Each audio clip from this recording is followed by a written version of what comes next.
ने मैं लिंक भेजा कि यार जो भाई आपके बारे में कुछ बोला जा रहा है, ये बोला जा रहा है, आप चारों के बारे में कुछ बोला जा रहा है।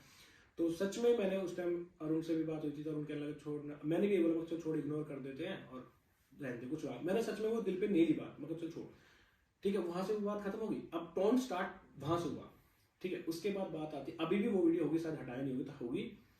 उसके बाद बात आ जाती है कहाँ पे, अब ये पॉइंट आप देखना उनकी वीडियो में जाकर देख लेना कि ये पॉइंट है या नहीं है, कि ये जो बात है उनकी वीडियो में था ही चीज। उसके बाद बात आ जाती है कि मैं गाड़ी को कन्वर्ट करवा के लेके आया फॉर्च्यूनर को कंपनी के अंदर। फिर उस पर वीडियो आती है, अच्छा उनको नहीं पता था कि ये मैंने करवाई या नहीं करवाई। उससे पहले टोयोटा के अंदर ये चीजें नहीं होती। उन्होंने ये चीज खुद अपनी वीडियो में बोला था कि हाँ आप डीलर से भी करा सकते हो, आप बाहर से भी करा सकते हो, ठीक है। डीलर से करा सकते हो, उससे पहले कोई डीलर में ये चीज हुई नहीं थी। एंड उसके बाद उसने एक चीज और बोली थी कि आपसे डीलर से लोग बोलेंगे बट वायरिंग को बोलेंगे आप बाहर से करा लो। तो सीधी सी बात है, वो मेरे को टारगेट किया गया था कि मैंने ये बोला था कि बाहर से आप वायरिंग करा लो। तो मैंने तो ये बोला क्योंकि भाई मेरे पास तो 2 लाख रुपए नहीं थे उस टाइम, मेरे पास जितना पैसा था मैंने गाड़ी के अंदर लगा दिया था। और मैं बाहर से 2 लाख रुपए वायरिंग करा तो फिर मेरी पिछले की टेल लाइट चेंज होती, मेरी गाड़ी का बहुत सी जंक्शन बॉक्स चेंज होता। तो इसलिए मैंने उससे बाहर से जुगाड़ करा लिया करोल बाग जाके, ठीक है। अब ये बात होगी क्लियर। मैंने सिर्फ इतना बताया कि 90,000 रुपए की एक लाइट आती थी उस टाइम। उस चीज को वो टोंट में ले गए। देखो यार, जब मैं झूठ थोड़ा ना बोल रहा था उस टाइम, मेरे को इसलिए मैंने उस टाइम बोला कि 90,000 रुपए की एक लाइट है तो 2 लाख 1,80,000 रुपए होगी। तो यहाँ से सीधी सीधी बात होगी, 2 लाख रुपए में तो किसी हालत में हो ही नहीं सकता। और भाई उसका 18,000 रुपए का बम्पर है, 14,000 रुपए उसका पर पेंट है, ठीक है। मैंने तो पैसे दिए हुए भाई, मैं बिल दिखा दूंगा। अब बारी आ जाती है अगली। हम जाते हैं, हम अभी रिसेंटली ट्रिप पे गए थे, मैं एलविश और जाखड़ करप्ट हम गए थे। कहाँ पे, विकास भी था हमारे साथ। हम गए थे हिमाचल ट्रिप पे। हिमाचल ट्रिप पे हम जब पहुंच के हम सारे मिले थे और उसके अगले दिन फिर एक वीडियो आती है, वही सेम टोंट कि जानवर इकट्ठे होते हैं और जानवरों के बारे में बात की जाती है। जानवर इकट्ठे हो रहे और बोलते राजा किसको बनाया जाए, पर बंदर तो बोल रहा है मैं तो पूरी मेहनत कर रहा हूँ, पर मेहनत दिख नहीं रही है। मेरे पास फिर वो दोबारा से लिंक आने लग जाते हैं कि जो भाई आपके लिए बोला, सबके लिए बोला, आप सब मिल रहे हो, ये बोल रहे हो, ये बोल रहे हो, ये चीज बोली गई है। मैंने सच में, मैं उस टाइम मेरे को थोड़ा ही लगा कि यार क्यों बोल रही है और मेरा इससे क्या मतलब है। और मुझे नहीं पता था ये बात को उस ईगो पे लेके गई कि मैंने इससे मना किया कि मैं आपके चैनल पे, मतलब मैंने मना किया कि मैं इस टाइम रिव्यू नहीं कर सकता। और मुझे सच में कोई प्रॉब्लम नहीं थी उस टाइम। इसके थे 28,000 सब्सक्राइबर और मेरे थे 68,068।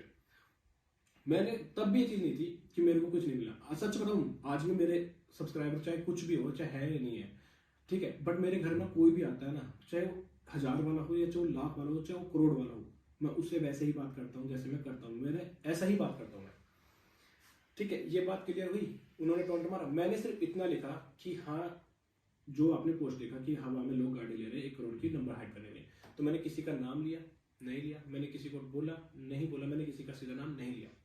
अच्छा, तो अब बात आ जाती है एजुकेशन पे। मैं छठी फेल हूँ, चलो मैं छठी फेल हूँ। सचिन को ही देख लो, आपको पता है कितना पढ़े हुए हैं। नवाजुद्दीन सिद्दीकी को देख लो, वो पहले क्या करते थे। हाँ, तो मतलब मैं तो ये दिखा रहा हूँ ना कि कुछ तो कर रहा हूँ मैं। उन्होंने भी मेहनत करके आज कहाँ पे है वो, तो मैं भी मेहनत कर रहा हूँ।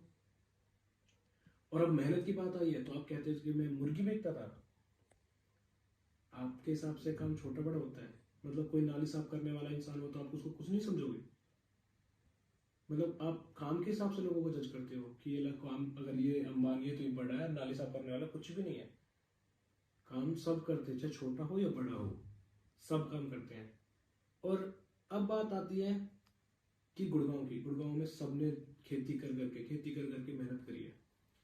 ये 20 साल तो हटा दो, उससे पहले तो सब खेती करते थे ना, सब खेती, कम खेती कर करके मेहनत कर करके। तो हिसाब से तो आपके हिसाब से तो सब गरीब थे और छोटे लोग थे फिर तो, क्योंकि सब खेती करते थे।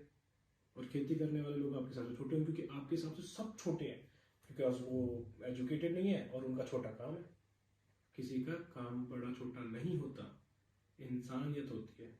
अगर आप इंसान को इंसान नहीं समझ रहे हो, आप उसके काम से उसको जज कर रहे हो, तो कैसे।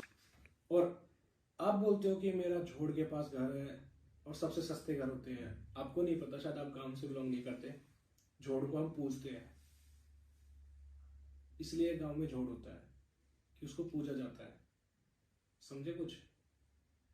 और ये घर ना मेरे पापा ने मेहनत करके बनाया है, खेती करके बनाया है। अब वो अच्छी किस्मत है कि उनको इतनी मेहनत करने के बाद इतना फल मिला। भाई पैसा है तो पापा के पास है ना, और वो पापा भी तो मेरे हैं, किसी और के थोड़ी ना है। अब अपने बच्चों के लिए कमाते हैं, कल को हमारे बच्चे होंगे, हम भी उनके लिए कमाएंगे ना। हम भी चाहते हैं कि हमारे बच्चे अच्छे घूमे, अच्छे खाए, अच्छे घूमे, अच्छी गाड़ी चलाए। कोई नहीं चाहता कि हमारे बच्चे खराब रहे, गंदे रहे, या गाड़ी ना उनके पास। सब अपने बच्चों के लिए पूरी मेहनत करते हैं। मेरे पापा ने भी की, आज उसका फल तुम देख रहे हो। क्या गलत की है इसमें बताओ? अच्छा, तो हम गंवार हैं, हम अनपढ़ हैं, तो पढ़े लिखे लोग ऐसे बात करते हैं, बॉडी शेविंग करते हैं कि वो मोटा, वो पतला, वो बौना, वो फिसड्डी, वो बुरी शक्ल का, ऐसे लोग बात करते हैं। पढ़े लिखे तो नहीं करते ऐसे लोग बात। बताओ ना,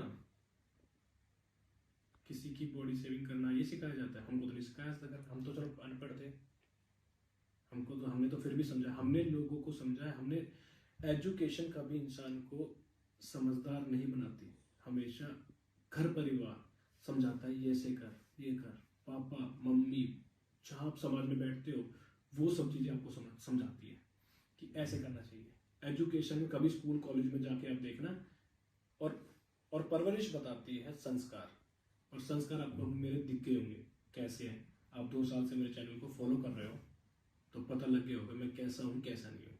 किसी के दूसरे के बोलने से आप मुझे गलत बता रहे हो, मैं वही चीज़ के लिए कर। और अब बात आ गई संस्कार की, तो आपने देख लिया होगा मेरे घर पे सौरभ आया था। देखो, मैं बोलना नहीं चाहता ये चीज़ें, और कभी मैं जताना भी नहीं चाहता था ये चीज़ें, बट क्या करे, लोगों को दिखाना पड़ता है ये चीज़ें। सौरभ आया, आई नो वो होटल में स्टे कर सकता था, बट मैंने उसको एक छोटे भाई की तरह रखा, और उनकी पूरे परिवार की पूरी इतनी इज्जत की, एंड इतनी खुशी से मैंने उनके से, मतलब एक खाना होता है हमारे हरियाणा में, कल्चर होता है अतिथि देवो भव, कि हमारे घर पे कोई आया वो भगवान है, और हमने उनकी भगवान की तरह जैसे माना है। सौरभ जोशी हो या फिर एलविश हो, मतलब कोई भी हो, यहाँ तक कि मेरे घर पे कोई सब्सक्राइबर भी आता है, मैं उसकी उतनी ही इज्जत करता हूँ, मेरी फैमिली भी उतनी ही इज्जत करती है। विश्वास नहीं है तो मैंने तो किसी को बोला नहीं है, मैं कुछ वीडियोस आपको दिखा सकता हूँ, आप इसके बाद देख लेना कि हम कैसे इज्जत करते हैं। किसी के ऊपर झूठी चीज़ें नहीं बोलनी चाहिए किसी की फैमिली के बारे में, ठीक है? फैमिली तक मुझे नहीं सिखाया कि किसी की फैमिली के बारे में बोलो, किसी की फैमिली के बारे में कुछ झूठ चीज़ फैलाओ, या कुछ भी गलत बोलो, क्योंकि सबने देखा है। हमेशा हरियाणा के अंदर एक चीज़ होती है, आप सब हरियाणा से हो, कुछ लोग देख रहे हो, या सबके अंदर ही होता है चीज़ें, कि आपके घर पे कोई भी आया है, अननोन इंसान भी आया, हम उसकी फिर भी इज्जत करते हैं। अननोन होगा ना वो भी, कि भाई आओ बैठो चाय पानी पियो, मैं ये नहीं कह रहा हूँ। तो ये हमारे कल्चर में सिखाया जाता है हमें, कि बेटा किसी को जानता नहीं है तब भी उसकी इज्जत करियो, ठीक है? और हमारी फैमिली खराब है, जो मेरे से मिल के गए हैं ना, जो लोग, चलो कुछ लोग तो बाहर से देख रहे हैं, जो लोग मिल के गए उनसे पूछना मैंने कैसे रिस्पेक्ट करते हो, मेरी फैमिली कैसे रिस्पेक्ट करती है। आप मेरी फैमिली को खराब बता रहे हो, और आप एक औरत होकर दूसरी औरत पे उंगली उठा रहे हो। आप मेरे जो भाई नहीं रहा उसका फायदा उठा रहे हो। और रही बात भाभी की, जब किसी का हस्बैंड चला जाता है ना, तो उसके ऊपर क्या बीतती है, और आप उसका मजाक बना रहे हो। कितना मेंटल टॉर्चर झेलना पड़ता है, क्योंकि हम रहते हैं गांव के अंदर, और गांव के अंदर रहते हैं, या फिर आपको पता है रिश्तेदार सब सुन के ये चीज़ें आते हैं, एंड सब आते रहते हैं, और 2 महीने तक ना कोई आता था और रोते थे हम। तो उन्होंने खुद ने ये बात बोली थी कि हमको घर जाना है और हम कुछ दिन बाद वापस आ जाएंगे, और मायके कौन नहीं जाता यार, गलत जगह थोड़ी ना भेजे हमने कुछ। और रही बात प्रेग्नेंट की, तो आपको पता है, आप लेडीज हो गए, कि वो प्रेग्नेंट है, तो उसको पता भी है, और वो अपने घर इसलिए गई क्योंकि वो प्रेग्नेंट जब डिलीवरी होती है उसके बाद घर पे नहीं जा जाता कुछ टाइम तक। समझते हो ना ये बात? हमारे में ये नहीं सिखाया गया कि मायके जाकर डिलीवरी करो। मैं 10 साल का था तब शादी हुई थी, और जो उनकी लड़की है वो खुद 13 साल की है। और यार आपको पता है भाभी माँ समान होती है, तो मैं अपनी माँ से शादी कर लूँ? हमारे तो नहीं होता ये चीज़ें, शायद आपकी होती हो। देख लो तुम ये चीज़ें क्या क्या ये चीज़ें बोल रही है। मैं पॉइंट क्लियर कर रहा हूँ, और मेरे को सच्चाई पता है, ये चीज़ क्लियर करने का मेरे को बिल्कुल मन नहीं था कि कोई मेरे भाई पे ऐसे इल्ज़ाम लगा रही है, मुझ पे लगा रही है, या फिर घर वालों पे लगा रही है, और इस चीज़ को उठा के ये अपने आप को औरत बोलती है। मारा पीटा है हमने, हमें देख के लगता है, मेरी माँ को देख के लगता है, मेरे पापा को देख के लगता है हम किसी को मारते हैं। तुमने तो पहले किसी और से मेरे को गाली भी दिलवाई थी, वॉइस चेंज करके गाली दिलवाई थी ना। एंड अब क्या हुआ? अब खुद बोलने लगे ये बातें। बट यार सच में हम